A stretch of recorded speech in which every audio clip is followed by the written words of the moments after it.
entrepreneurs. Sharing knowledge and stories is why I started Telling It Like It Is. It is live. If you have any questions, plop them into the comments section. If you're watching this after the fact, please put your questions in there and Wildards for them. I would like to thank Startup TNT, who we have two summits on right now: clean tech and life sciences, and of course the Alberta Technology Symposium, where we will be showcasing some of Alberta's top talent and companies April 20th and 22nd. I am pumped about our guest today. I've actually had a chance to talk to Kirk quite a few times over the last year, and of course at our 5-Minute Friday on Startup TNT. But now we're going to get to dive into a little more. Kirk, how are you today? Well, Jay, thanks for having me this morning. Great to be here. Oh, yeah, no, absolutely. I'm obviously I'm a big fan of your guys' company and yourself as I can do my own introduction for you, but I love the chat. Like, you're kind of like the Booker T, a 5-time entrepreneur and exits, and now you just keep coming back for more and more and more. So why don't you just kind of share a little bit of your history? Well, certainly have fallen into the serial entrepreneur trap, and it's been fun. So. I grew up in Manitoba. The picture behind me on the wall is my family farm in Manitoba. I was warned out of agriculture by my dad at an early age, so I have a degree in engineering from University of Manitoba, and I got recruited to come out to British Columbia by a British Columbia guy that just loved hockey. So he actually spent a huge amount of time in Manitoba playing hockey because the season wasn't long enough in British Columbia. So he just knew his timing so well, like the coldest day in November. Hey, you're going to escape a Manitoba winter and come to Vancouver. So I've been in Vancouver since the late 80s. I used to consider it a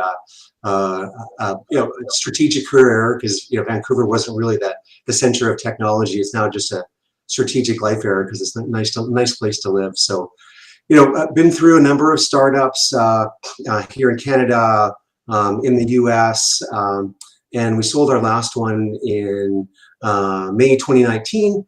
I was kind of free as a bird by January 1st, 2020, so I got my COVID timing pretty right, and I was introduced to the team at Winecrush actually by an executive in residence friend of mine.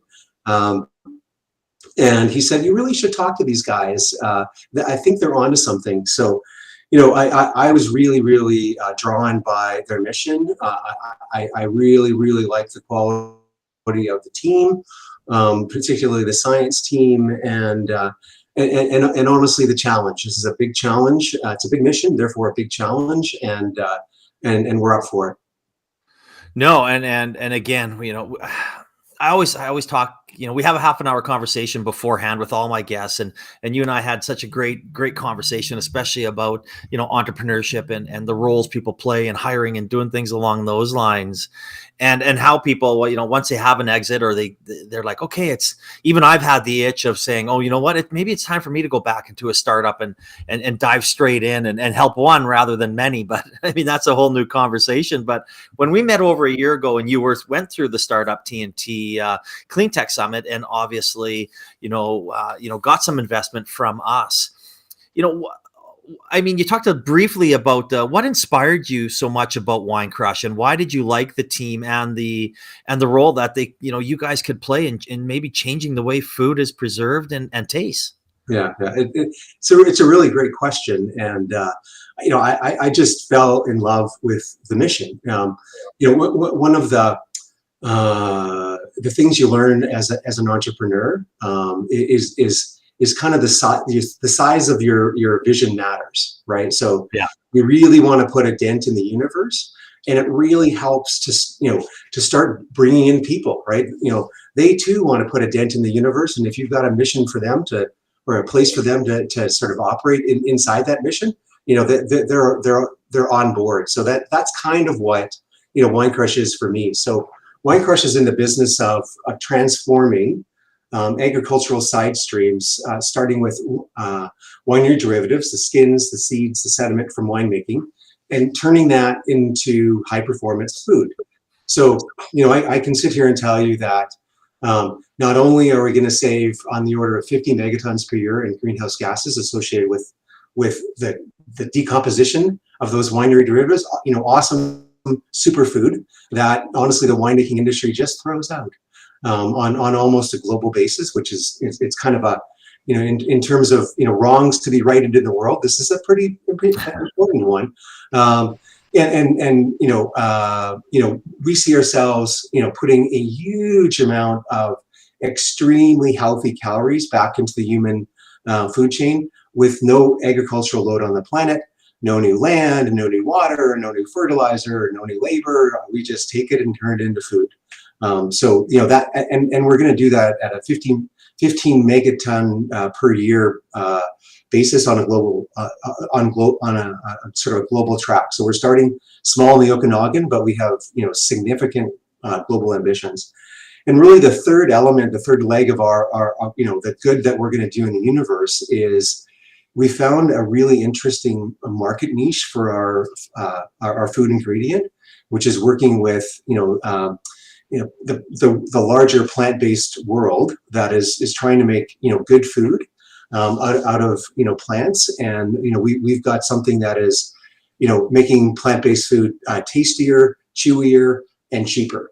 Not to mention more nutritious and obviously more sustainable. So that's honestly that's a mission that I can get out of bed and be happy working on for a very long time here. And it's really fun to have global partners that really want to be part of that vision as well. So that's why I'm part of the team.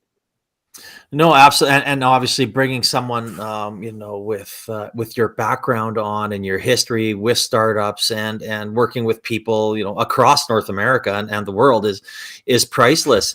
So, the one thing is, how did somebody come up with this idea, to say, I'm going to take, the skin and the things, I don't even know what they're called, that they pop off of. How did they come up with this process? Was it just kind of just a local guy figuring out, here we can go, and then came across this idea? It's actually part of the greatness of Winecrush. So our science team is the ultimate industry insider and the ultimate industry outsider. So our head scientist, Gary Strong, spent nearly 20 years at Agriculture and Agri-Food Canada. He's one of Canada's foremost fermentation scientists from a winemaking perspective, as well as fermentation, a la yogurt and dairy and those kinds of things. So really, we're taking that body of knowledge and really leveraging it in what we do. But it really took the founder of the company, Bill Brody, who's a former tech guy like me, coming in and going, Gary, there's got to be a better way to do this. There's got to be a better way to do this. So the company actually got started doing what the world tries to do with winery derivatives. Because we're not the first team in human history to go, we should try and do something with that. But normally, what the world does is say, we're going to dry it. We're going to make a powder out of it. So what you end up doing is rushing to crush. You gather it, you grind it up, you dry it, and you get a powder. The company did that for a few years, and it was really inspirational on, there's got to be a better way to do this in terms of a cost perspective, in terms of a quality perspective, and just like as a functional ingredient. So that's really what inspired Gary and Bill, to work together, for literally years.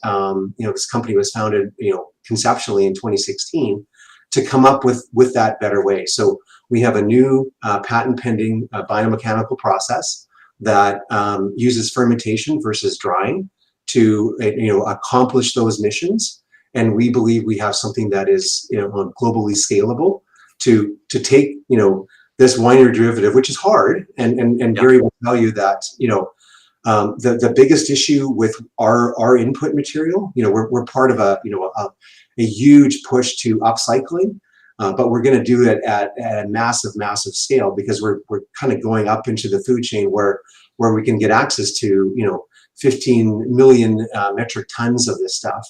But the challenge with our material is the high tannin content.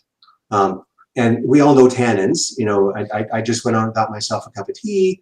I'm drinking tea today, not coffee, because coffee is just a bit too bitter for me. So, I would normally drink my coffee with a bit of milk to cut the bitterness. That bitterness is the polyphenols in coffee. And so that's the same thing in wine. The wine industry kind of dresses it up and says it's astringency. It's actually it's not a problem. It's a feature of the wine. It's full bodied. Good marketers, those wine people. And so sort of taming that tannin and putting it back into the food chain is something that our technology is globally unique in its ability to do. So, we see lots and lots of pathways to scale up at a very, very significant level. So, it all really comes back to the core team and Gary and Bill specifically. No, that's awesome. Again, I'm talking with Kirk Moir, the CEO of Winecrush. Their website is winecrush.ca. You can just click on it in the comment section to find out more information about their company. So let's talk about this. I know you mentioned global partners. Everything is there's wine is all over the world, not just Okanagan or Napa or Sonoma. I mean, the Europe or even the Niagara area. So when you talk about global partners, who do you think is going to be able to use your puree on a global basis, and what is your expansion plans when it comes to manufacturing? Yeah, so we'll start with a shout out to Natural Products Canada and Darren Bolding. Darren, great guy. Just been fantastic for us. So, and in terms of natural products, honestly, we're in the middle of the bullseye. So Darren has just been fantastic for us. The NPC model is just brilliant. So one of the introductions that Darren made, and really the NPC model, is about money and introductions, which, from a startup perspective is, that's pretty core to the mission.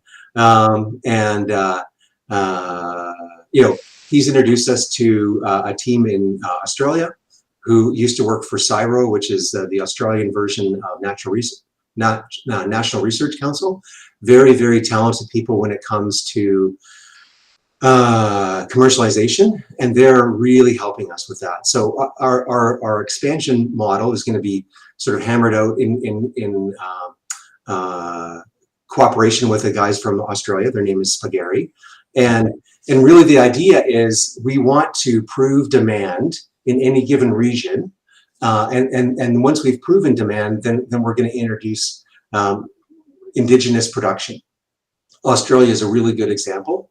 So we've already got one customer in Australia. We've got some very, very compelling prospects in Australia, and I'm happy to say we've got one of the world's largest winemakers going, hey, we really like the idea of valorizing the entire biomass of our winery derivative side stream.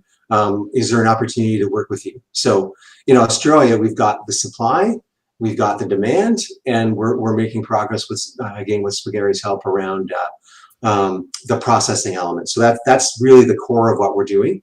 So Australia is probably our leading geography where we actually have material traction on the ground, and I'm happy to report that we've got investor interest from people in Australia that sort of understand the mission as well.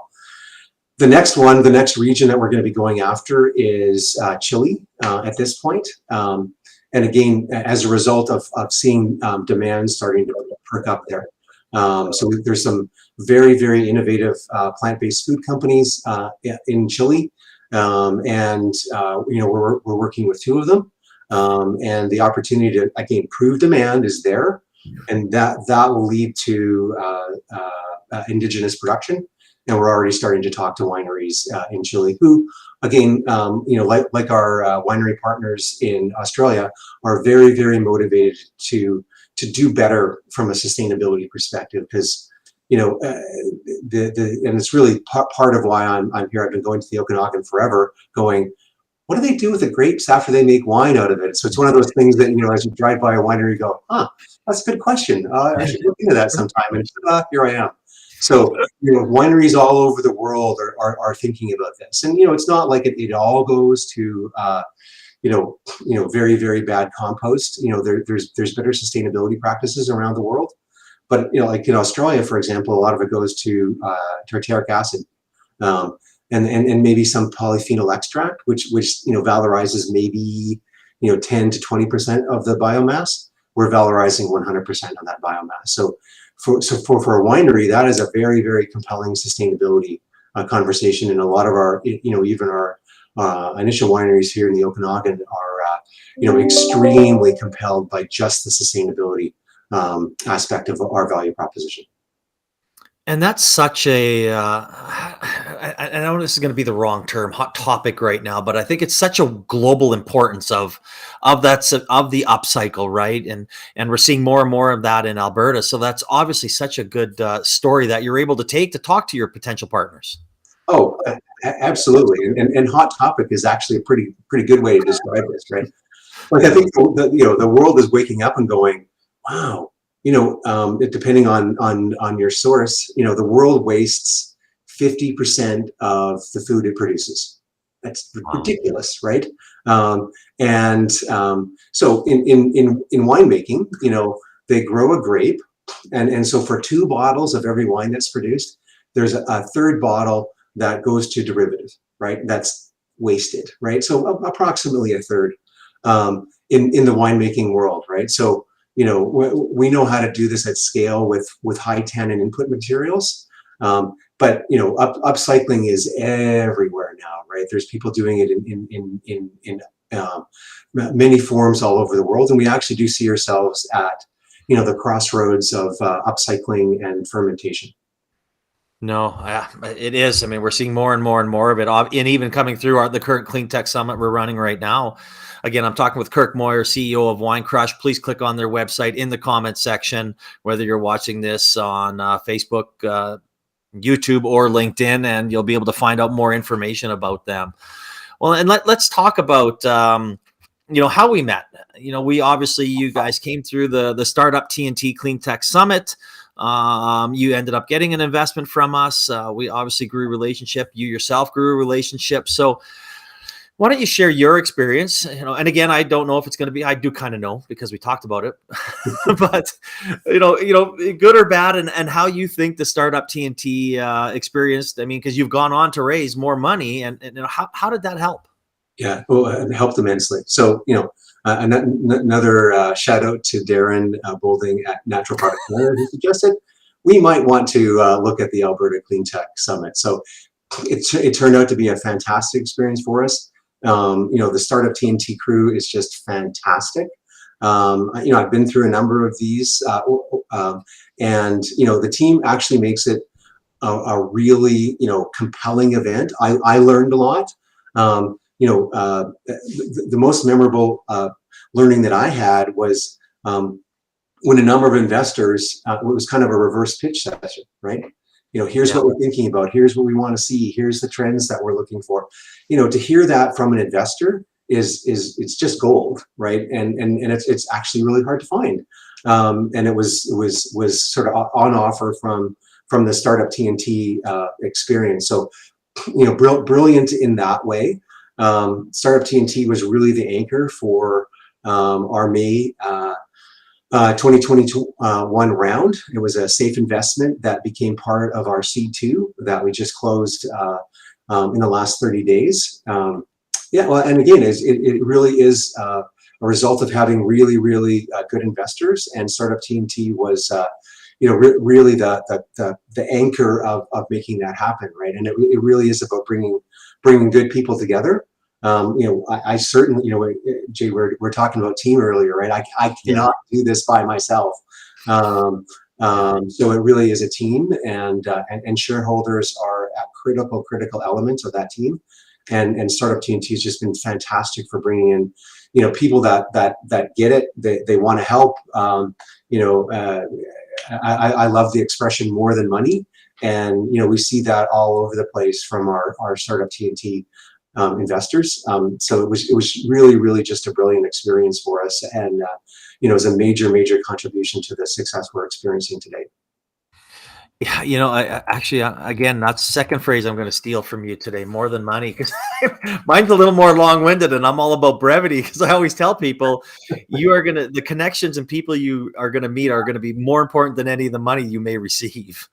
No, absolutely, right? Like if you get money and you can't actually get traction, that's not so good, right? No, exactly. And honestly, particularly in early stage startup, traction comes out of your network, right?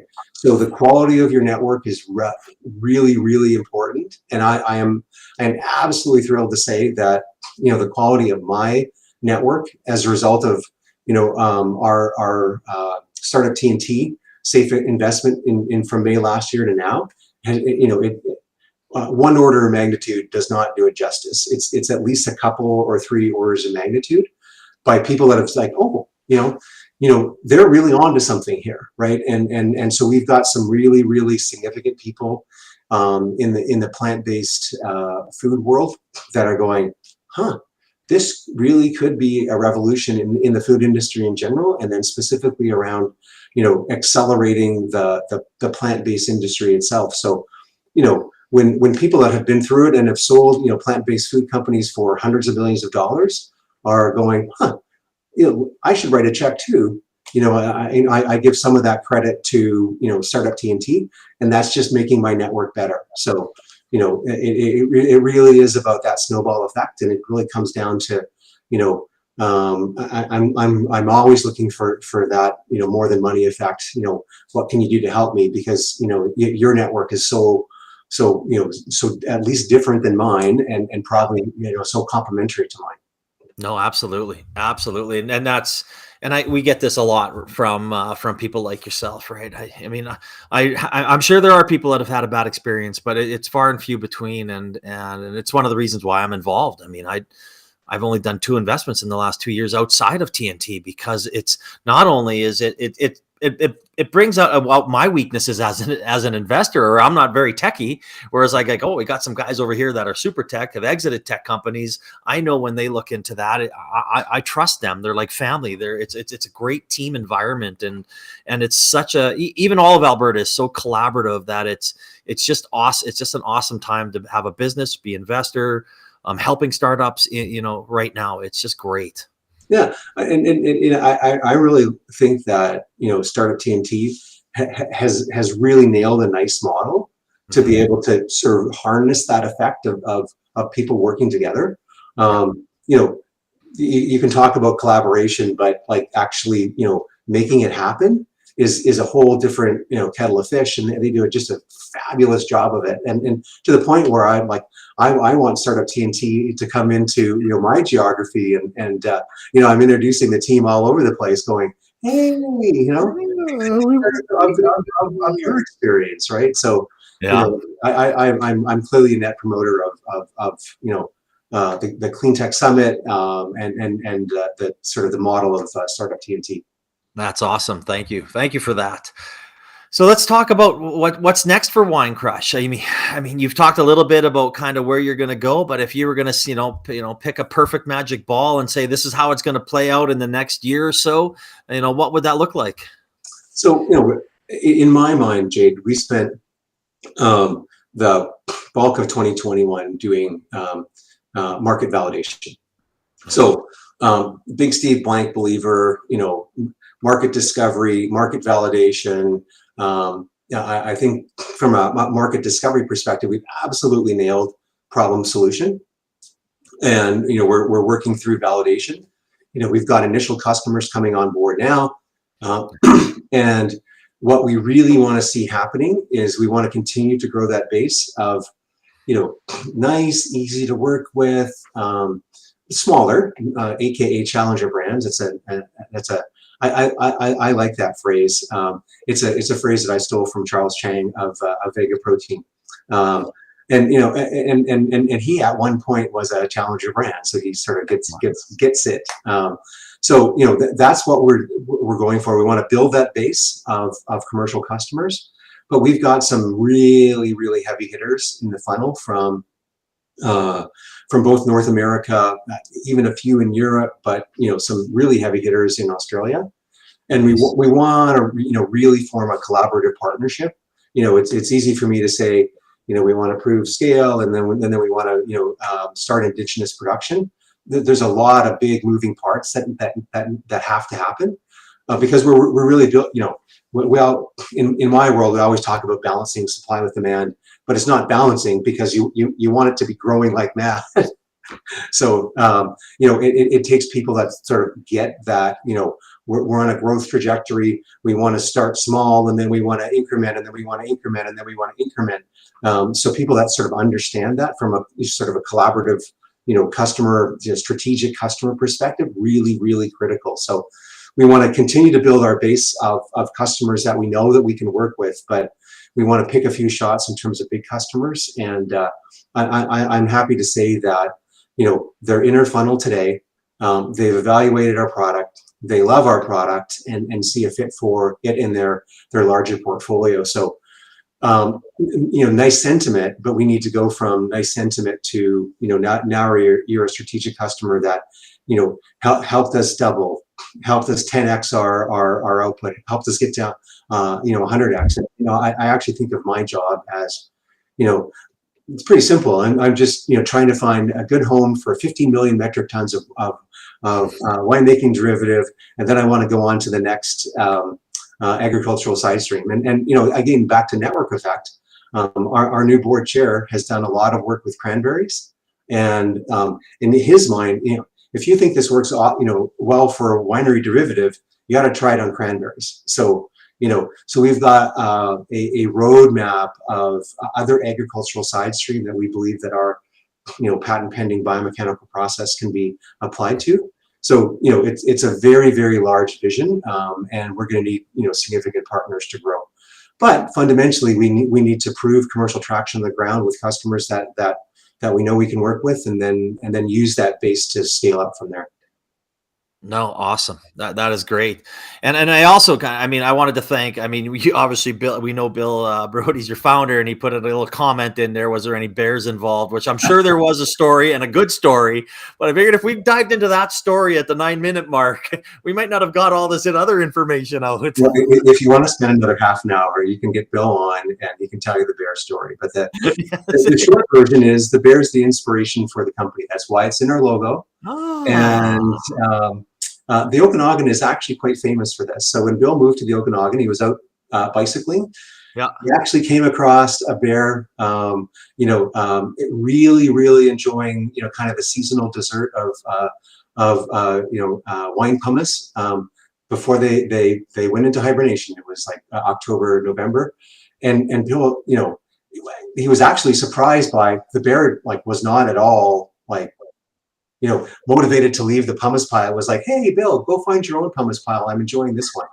And kind of looked him in the eye, and Bill went, that's why? So he went home and talked to Gary, and Gary said, well, if you're going to spend the next 6 months in a moldy cave, grape pumice is the absolute best thing that you can be eating. And out of that experience, Winecrush was born. So, wow, we really, really like the bear in our company. Again, if you want the longer version, you have to go on. But the longer version might have to be over a glass of wine. We would love to have you in the Okanagan, Jade, you and the Startup TNT team. We'll figure out a way to do that.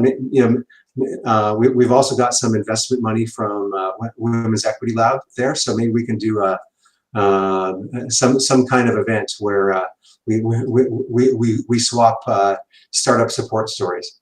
Well, perfect. We're out there every summer. We almost bought a place 3 years ago, and we didn't pull the trigger on it. But we stay out there for about 10 days every summer, right in Lake Country there. So we'll be back out there again this year for another 10, 11 days. So yeah, well, yet another reason that I love being part of this company is I get to spend time in the Okanagan. So yes. We're based in Summerland. It's an appropriately named place. I get to talk to Bill on a daily basis, and he often treats me with a picture of what's outside his window, which is Lake Okanagan in all its glory, and all of the Naramata wineries off in the distance. It's actually quite a spectacular place. So it really is a privilege to be part of that community and doing something good for, again, not only that community, but, at a global scale if we get there. So it's not really a question of if, it's just a question of when. So Nice. that's going to come down to, really the quality of our team. And we've talked about, the role Startup TNT's played in that. Nice. No, it's all good, and we're just happy to be on this journey, and we're excited that you step on and share your knowledge, whether it be on Telling It Like It Is or with fellow TNT peoples or those interviews. So thank you for that. But now I get the last question, and every single entrepreneur always says, "Well, I have a couple pieces of advice, but I only ask for one." So, Kirk, if you had one piece of advice for a startup or entrepreneur, what would that be? Well, it's hard to get one. I know. The most important is tenacity, right? So, it's, I'm very, very, very fond of saying, if this was easy, everybody would be doing it. It is not easy, and not everybody is doing it. So you have to be willing to take, your lumps, your curveballs, your speed bumps, worse than speed bumps. We talked about taking the chassis out of the car, Jade. But if you believe in your vision, you just got to keep going, and that will lead me to other things like agility, but focus. That's a hard one, but tenacity is by far the most important element of being a successful entrepreneur. Is staying true to your vision and moving forward, and they're all over the place, right? Even talking to some of my Startup TNT investors, who know the startup team at Beyond Meat, they'd say, "There's no way. I absolutely there. When I saw it, it was never going to happen. They were doing this one thing over here, but they just kept at it, and are really a centerpiece of a global revolution, right? And I give them credit for tenacity, right? When you talk to the CEO at Airbnb, tenacity, right? Well, and he then gone on to say, the next thing, which of course is the quality of your team. I love that he says, if you give me the team and take away the company, I'll be back to something as big as Airbnb, because I got the team to do it. Yes. Which is like, freaking brilliant, right? Oh, to actually be thinking of it that way, right? So, lots of other lessons, but tenacity and team are really. See, I snuck another one in, but I saw that. It's okay. All advice is good advice, right? It really is about taking your lumps and moving forward, right? I really do mean it when if this was easy, everybody would be doing it, but here we are. No, absolutely, and thank you for that, and again, thank you for for spending time with us today. And again, anybody wants to find any more information about Winecrush, just click on the comment section.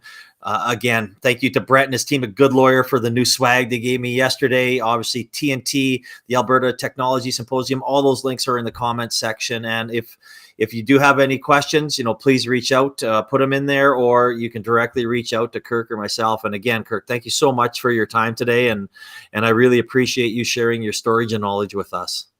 Jade, thank you for having me, and anybody in the audience that has further questions, I'd love to talk to them. Awesome. Well, I hope you and everybody else enjoy